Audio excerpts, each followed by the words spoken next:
દેહ ધર્યો. સદગુરુ મહારાજની વાત છે કે સદગુરુ કેને કેવા હોવા જોઈએ એવી વાત અખાએ કરી.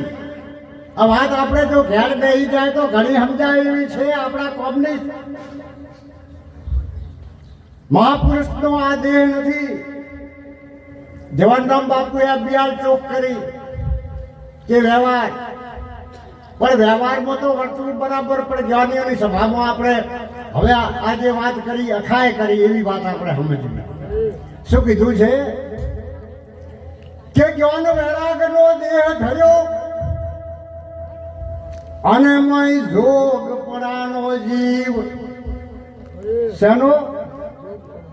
હા, જ્ઞાન વૈરાગનો દેહ ધર્યો અને મય જોગ પરાનો જીવ. ભક્તિ આભૂષણ જેણે પહેર્યા હો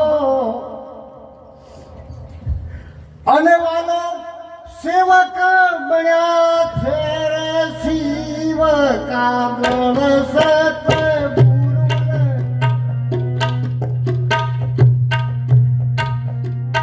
એના વિરલા છે વચન હાર કાગળ સતગુરુ.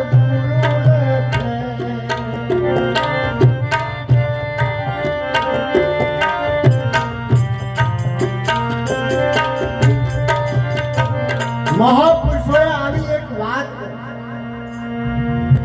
કેવી કરી કે મહાપુરુષ એટલે શું?